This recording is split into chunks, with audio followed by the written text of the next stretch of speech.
In this video, I will walk you through free response question number 4 from the 2023 AP Calculus exam. This problem is primarily about extrema, concavity, and L'Hopital's rule. The function f is defined on the closed interval from -2 to 8 and satisfies f at 2 equals 1. The graph of f prime, the derivative of f, consists of two line segments and a semicircle, as shown in this figure. Part A. Does f have a relative minimum, a relative maximum, or neither at x equals 6? Give a reason for your answer. We have learned that f of x has a relative max where f prime changes from positive to negative, because that means that f of x goes from increasing to decreasing, thus relative max. Similarly, f of x has a relative min where f prime changes from negative to positive, which means that f of x goes from decreasing to increasing, thus relative min. At x equals 6, f prime is right here. So on the graph, we can see that it goes from positive to positive, above the x-axis and still above the x-axis. So f has neither a relative min nor a relative max. So our answer is f has neither relative max nor relative min at x equals 6 because f prime does not change signs. Part B. On what open intervals, if any, is the graph of f concave down? Give a reason for your answer. Here's a chart showing the graphical relationship between f prime, and f double prime. Make sure you have this chart memorized. It comes up all the time. In fact, you should write this chart down on a piece of scratch paper or in the margin at the beginning of your next test or quiz. We know that f will be concave down wherever f prime is decreasing. And looking at the graph, we see that f prime is decreasing from here to here, and then it's decreasing from here to here.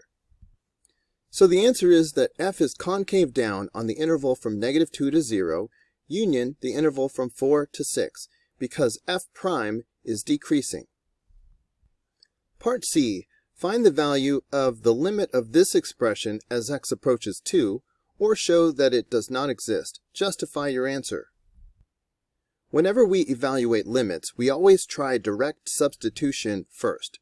So plugging in 2 for all the x's, we get this. But this is a graph of f prime, so how do we find the value of f at 2? Looking back at the setup, we are given that f at 2 is equal to 1. So this expression is really 6 times 1 minus 3 times 2. In other words, 6 minus 6. The denominator simplifies down to 10 minus 10, so we can see that the numerator is approaching 0, and the denominator is also approaching 0. Because the numerator and denominator are both approaching 0, we are allowed to use L'Hopital's rule, which says that when finding the limit of f over g, if f and g are both approaching 0, or if they are both approaching infinity, then the limit of f over g is equal to the limit of f prime over g prime. In other words, we are allowed to take the derivative of the top function and the bottom function without changing the limit. Notice that L'Hopital's rule only applies if the numerator and denominator are continuous functions. The denominator here is a polynomial, which is always continuous, but the numerator has f of x in it. We are looking at a graph of f prime, which is continuous, but how do we know that f of x itself is continuous? Well, we can see that f prime is continuous, so that means the original function f must also be continuous. But you should make that statement right at the beginning before we do our work. Also, notice that these little arrows with the zeros are part of my work. This is very important since we are only allowed to use L'Hopital's rule when the numerator and denominator are approaching 0 or infinity. So you need to show that by putting arrow 0, arrow 0. If this is missing, you're going to lose a point. Taking the derivative of the numerator and denominator gives us this. So by L'Hopital's rule, the original limit is equal to this new limit. Let's try our direct substitution again. Plugging in 2 for these x's gives us this. But what's the value of f prime at 2? Looking at the graph of f prime, we see the value at 2 is 0. So this is 6 times 0 minus 3. So the numerator is negative 3. 4 minus 5 is negative 1. So the final answer is positive 3. Part D. Find the absolute minimum value of f on the closed interval from negative 2 to 8. Justify your answer.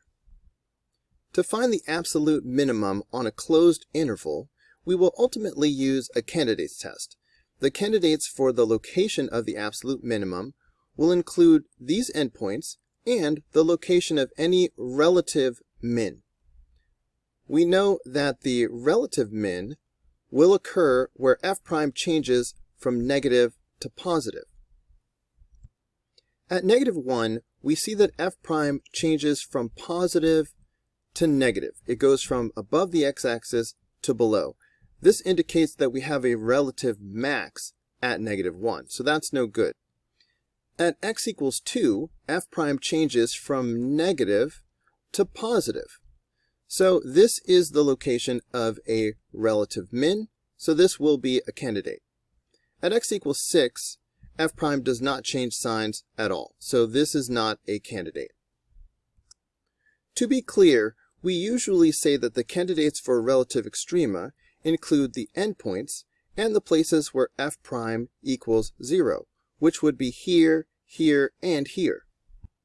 But since we are specifically being asked to find the absolute minimum, we can ignore any of these that are not at least a relative minimum.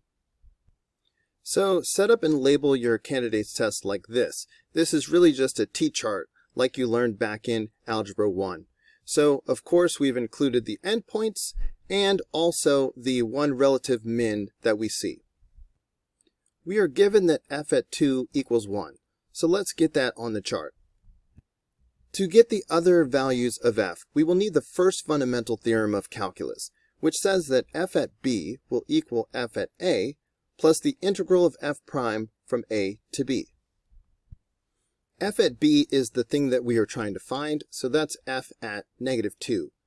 F at a means some initial value that we are given. We are given this value of 1, which is f at 2. And then plus the integral from a to b, so the integral from 2 to negative 2 of f prime dx. F at 2 is 1, so we just need to add the value of this integral, which is the net signed area between the curve and the x-axis from 2 to negative 2. Be careful, when we integrate from left to right, areas above the x-axis are considered positive, and areas below the x-axis are considered negative. However, we are integrating from 2 to negative 2. That's from right to left. So areas below the x-axis will be positive, and areas above the x-axis will be negative. This blue triangle is half of a 2-unit rectangle, so the geometric area is 1. Similarly, the left side of the yellow triangle has an area of 1, while the right side has an area of 2, for a total area of 3. Remember that the blue area is negative and the yellow area is positive, so that's 1 plus negative 1 plus 3. So the answer is 3. Similarly, we can find the value of f at 8 by starting with the value of f at 2 and then adding the integral of f prime from 2 to 8.